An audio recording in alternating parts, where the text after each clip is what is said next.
Captain Rogers by W. Jacobs. A man came slowly over the old stone bridge, and averting his gaze from the dark river with its silent craft, looked with some satisfaction toward the feeble lights of the small town on the other side. He walked with the painful, forced step of one who has already trudged far. His worsted hose, where they were not darned, were in holes, and his coat and knee breeches were rusty with much wear. But he straightened himself as he reached the end of the bridge and stepped out bravely to the taverns which stood in a row facing the quay. He passed the Queen Anne, a mere beer shop, without pausing, and after a glance apiece at the Royal George and the trusty Anchor, kept on his way to where the Golden Key hung out a gilded emblem. It was the best house in Riverstone, and patronized by the gentry, but he adjusted his faded coat, and with a swaggering air entered and walked boldly into the coffee room. The room was empty, but a bright fire afforded a pleasant change to the chill October air outside.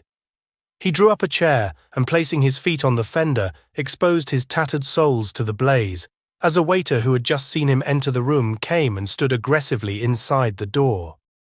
"Brandy and water," said the stranger, "hot." "The coffee room is for gentlemen staying in the house," said the waiter. The stranger took his feet from the fender and, rising slowly, walked toward him. He was a short man and thin, but there was something so menacing in his attitude and something so fearsome in his stony brown eyes that the other, despite his disgust for ill-dressed people, moved back uneasily. "Brandy and water hot," repeated the stranger, "and plenty of it, do you hear?" The man turned slowly to depart. "Stop," said the other imperiously. "What's the name of the landlord here?" "Mullet," said the fellow sulkily. "Send him to me," said the other, resuming his seat. "And hark you, my friend, more civility or 'twill be the worse for you." He stirred the log on the fire with his foot until a shower of sparks whirled up the chimney. The door opened, and the landlord with the waiter behind him entered the room, but he still gazed placidly at the glowing embers. "What do you want?" demanded the landlord in a deep voice. The stranger turned a little weazened yellow face and grinned at him familiarly. "Send that fat rascal of yours away," he said slowly. The landlord started at his voice and eyed him closely. Then he signed to the man to withdraw, and closing the door behind him, stood silently watching his visitor. "You didn't expect to see me, Rogers," said the latter. "My name's Mullet," said the other sternly. "What do you want?" "Oh, Mullet," said the other in surprise. "I'm afraid I've made a mistake then. I thought you were my old shipmate, Captain Rogers. It's a foolish mistake of mine, as I've no doubt Rogers was hanged years ago. You never had a brother named Rogers, did you?" "I say again, what do you want?" demanded the other, advancing upon him. "Since you're so good," said the other, "I want new clothes, food and lodging of the best, and my pockets filled with money." "You had better go and look for all those things then," said Mullet. "You won't find them here." "Aye," said the other, rising. "Well, well, there was 100 guineas on the head of my old shipmate Rogers some 15 years ago. I'll see whether it has been earned yet." "If I gave you 100 guineas," said the innkeeper, repressing his passion by a mighty effort, "you would not be satisfied." "Reads like a book," said the stranger in tones of pretended delight. "What a man it is!" He fell back as he spoke, and thrusting his hand into his pocket, drew forth a long pistol as the innkeeper, a man of huge frame, edged toward him. "Keep your distance," he said in a sharp, quick voice. The innkeeper, in no wise disturbed at the pistol, turned away calmly, and ringing the bell, ordered some spirits. Then taking a chair, he motioned to the other to do the same, and they sat in silence until the staring waiter had left the room again. The stranger raised his glass. "My old friend Captain Rogers," he said solemnly, "and may he never get his deserts." "From what jail have you come?" inquired Mullet sternly. "'Pon my soul," said the other, "I've been in so many, looking for Captain Rogers, that I almost forget the last. But I've just tramped from London, 280-odd miles, for the pleasure of seeing your damned ugly figurehead again. And now I've found it, I'm going to stay. Give me some money." The innkeeper, without a word, drew a little gold and silver from his pocket, and placing it on the table, pushed it toward him. "Enough to go on with," said the other, pocketing it. "In future it is halves. Do you hear me? Halves. And I'll stay here and see I get it." He sat back in his chair, and meeting the other's hatred with a gaze as steady as his own, replaced his pistol. "A nice snug harbour after our many voyages," he continued. "Shipmates we were, shipmates will be. While Nick Gunn is alive, you shall never want for company. Lord, do you remember the Dutch brig and the fat, frightened mate?" "I have forgotten it," said the other, still eyeing him steadfastly. "I have forgotten many things. For 15 years I have lived a decent, honest life. Pray God for your own sinful soul, that the devil in me does not wake again." 15 years is a long nap," said Gunn carelessly. "What a godsend it'll be for you to have me by you to remind you of old times. Why, you're looking smug, man. The honest innkeeper to the life. Gad, who's the girl?" He rose and made a clumsy bow as a girl of 18, after a moment's hesitation at the door, crossed over to the innkeeper. "I'm busy, my dear," said the latter somewhat sternly. "Our business," said Gunn with another bow, "is finished. Is this your daughter, Mullet?" "My stepdaughter," was the reply. Gunn placed a hand, which lacked 2 fingers, on his breast and bowed again. "One of your father's oldest friends," he said smoothly, "and fallen on evil days. I'm sure your gentle heart will be pleased to hear that your good father has requested me, for a time, to make his house my home." "Any friend of my father's is welcome to me, sir," said the girl coldly. She looked from the innkeeper to his odd-looking guest, and conscious of something strained in the air, gave him a little bow and quitted the room. "You insist upon staying, then?" said Mullet after a pause. "More than ever," replied Gunn with a leer toward the door. "Why, you don't think I'm afraid, Captain? You should know me better than that." "Life is sweet," said the other. "Aye," assented Gunn, "so sweet that you will share things with me to keep it." "No," said the other with great calm. "I am man enough to have a better reason." "No psalm singing," said Gunn coarsely. "And look cheerful, you old buccaneer. Look as a man should look who has just met an old friend, never to lose him again." He eyed his man expectantly and put his hand to his pocket again, but the innkeeper's face was troubled, and he gazed stolidly at the fire. "See what 15 years' honest, decent life does for us," grinned the intruder. The other made no reply, but rising slowly, walked to the door without a word. "Landlord!" cried Gunn, bringing his maimed hand sharply down on the table. The innkeeper turned and regarded him. "Send me in some supper," said Gunn. "The best you have, and plenty of it, and have a room prepared. The best." The door closed silently, and was opened a little later by the dubious George coming in to set a bountiful repast. Gunn, after cursing him for his slowness and awkwardness, drew his chair to the table and made the meal of one seldom able to satisfy his hunger. He finished at last, and after sitting for some time smoking, with his legs sprawled on the fender, rang for a candle and demanded to be shown to his room. His proceedings when he entered it were but a poor compliment to his host. Not until he had poked and pried into every corner did he close the door. Then, not content with locking it, he tilted a chair beneath the handle, and placing his pistol beneath his pillow, fell fast asleep. Despite his fatigue, he was early astir next morning. Breakfast was laid for him in the coffee-room, and his brow darkened. He walked into the hall, and after trying various doors entered a small sitting-room, where his host and daughter sat at breakfast, and with an easy assurance drew a chair to the table. The innkeeper helped him without a word, but the girl's hand shook under his gaze as she passed him some coffee. "As soft a bed as ever I slept in," he remarked. "I hope that you slept well," said the girl civilly. "Like a child," said Gunn gravely.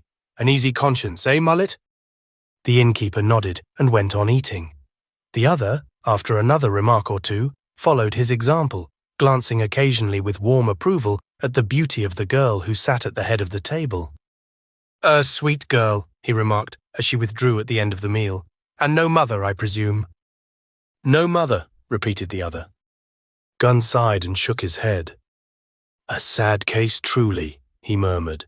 "No mother and such a guardian. Poor soul, if she but knew. Well, we must find her a husband." He looked down as he spoke, and catching sight of his rusty clothes and broken shoes, clapped his hand to his pocket, and with a glance at his host, sallied out to renew his wardrobe. The innkeeper, with an inscrutable face, watched him down the quay. Then with bent head he returned to the house and fell to work on his accounts. In this work, Gunn, returning an hour later, clad from head to foot in new apparel, offered to assist him. Mullet hesitated, but made no demur. Neither did he join in the ecstasies which his new partner displayed at the sight of the profits. Gunn put some more gold into his new pockets, and throwing himself back in a chair, called loudly to George to bring him some drink. In less than a month, the intruder was the virtual master of the Golden Key. Resistance on the part of the legitimate owner became more and more feeble, the slightest objection on his part drawing from the truculent Gunn dark allusions to his past and threats against his future, which for the sake of his daughter he could not ignore. His health began to fail, and Joan watched with perplexed terror the growth of a situation which was in a fair way of becoming unbearable. The arrogance of Gunn knew no bounds.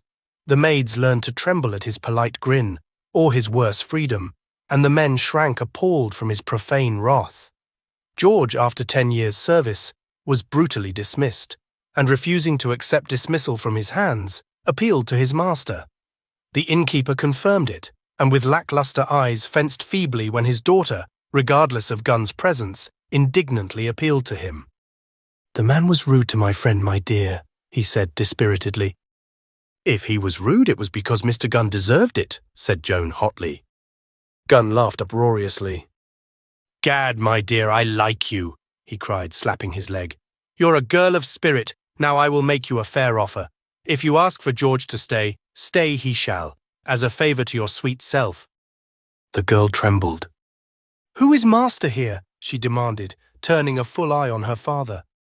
Mullet laughed uneasily.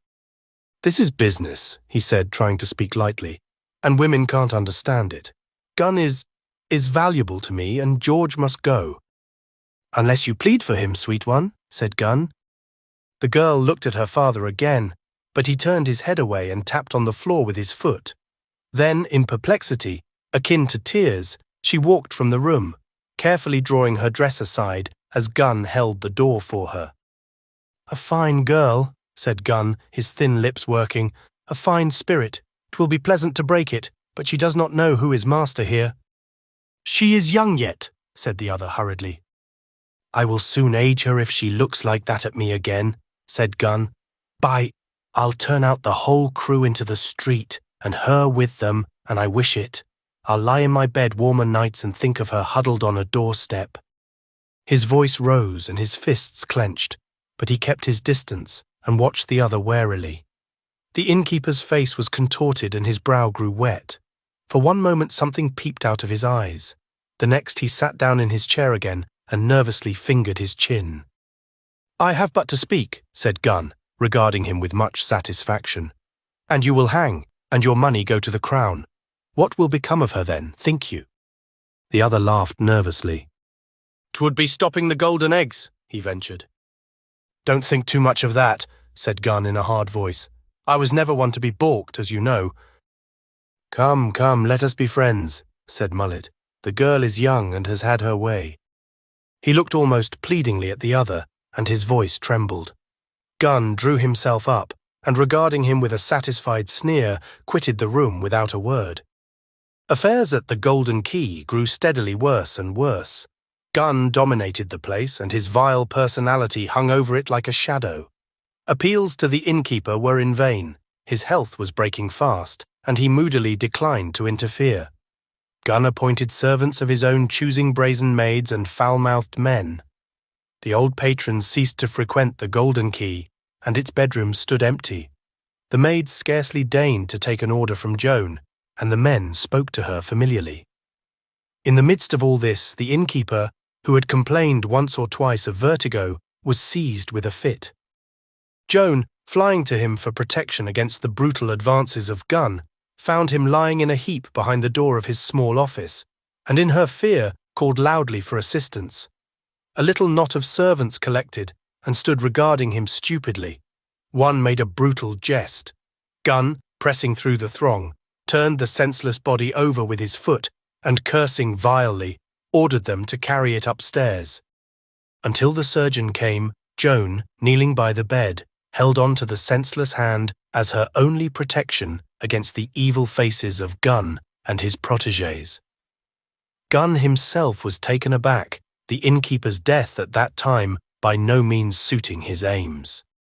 The surgeon was a man of few words and fewer attainments, but under his ministrations the innkeeper, after a long interval, rallied.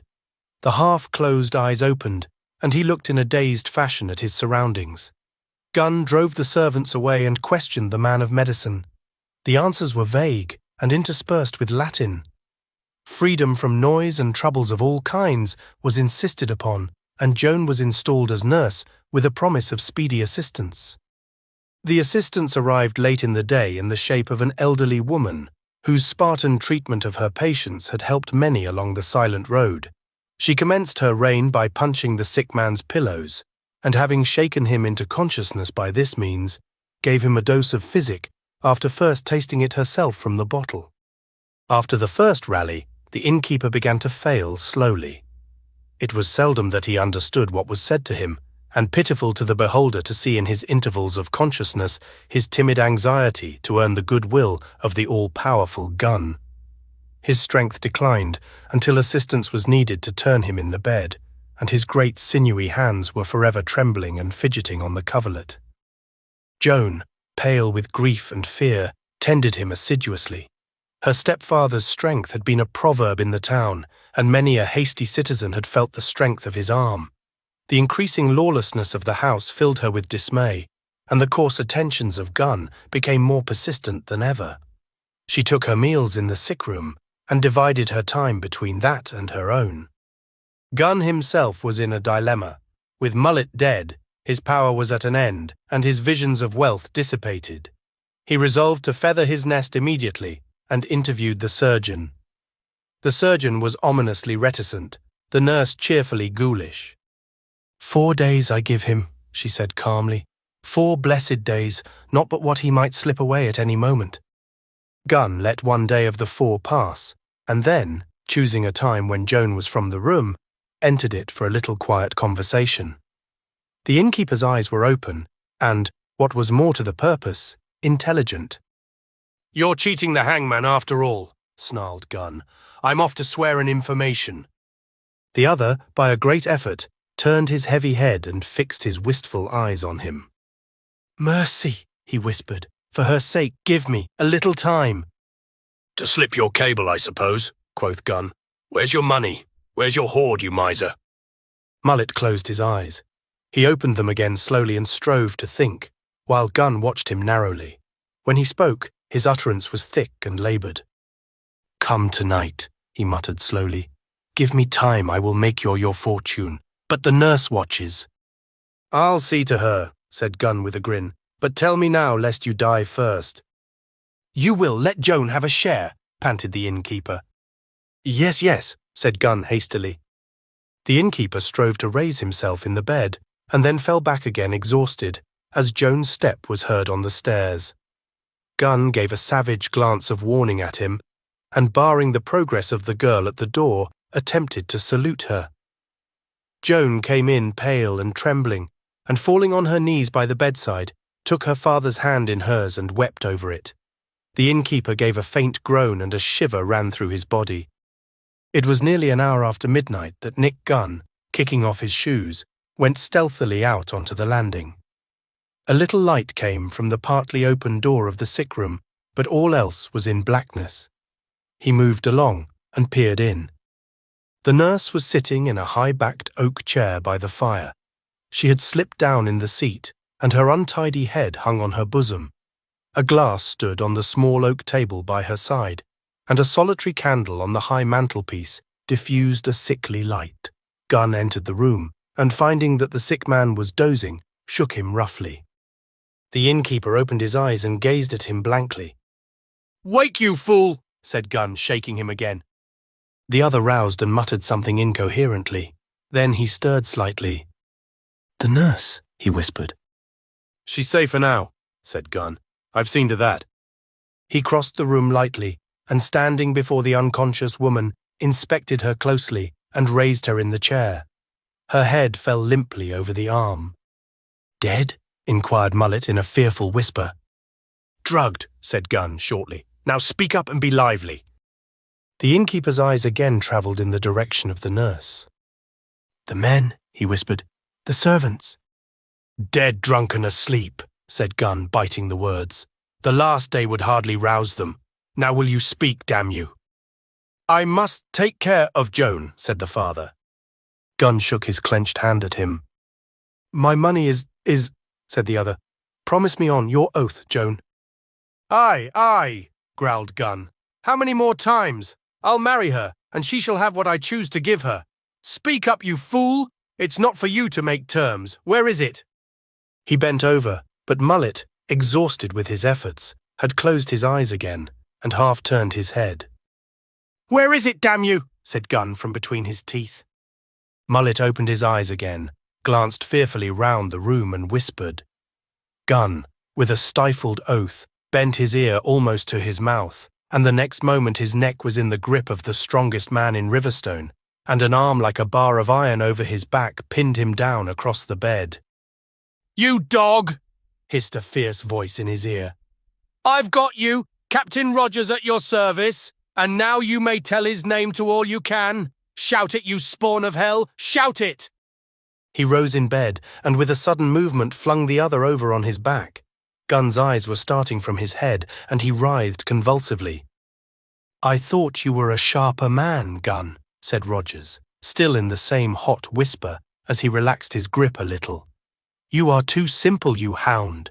When you first threatened me, I resolved to kill you. Then you threatened my daughter. I wish that you had 9 lives, that I might take them all. Keep still." He gave a half glance over his shoulder at the silent figure of the nurse, and put his weight on the twisting figure on the bed. "You drugged the hag, good Gunn," he continued. "Tomorrow morning, Gunn, they will find you in your room dead, and if one of the scum you brought into my house be charged with the murder, so much the better. When I am well, they will go. I am already feeling a little bit stronger, Gunn, as you see, and in a month I hope to be about again." He averted his face, and for a time gazed sternly and watchfully at the door. Then he rose slowly to his feet, and taking the dead man in his arms, bore him slowly and carefully to his room, and laid him a huddled heap on the floor. Swiftly and noiselessly, he put the dead man's shoes on, and turned his pockets inside out, kicked a rug out of place, and put a guinea on the floor. Then he stole cautiously downstairs, and set a small door at the back open. A dog barked frantically, and he hurried back to his room. The nurse still slumbered by the fire. She awoke in the morning shivering with the cold, and being jealous of her reputation, rekindled the fire, and measuring out the dose which the invalid should have taken, threw it away. On these unconscious preparations for an alibi, Captain Rogers gazed through half-closed lids, and then turning his grim face to the wall, waited for the inevitable alarm.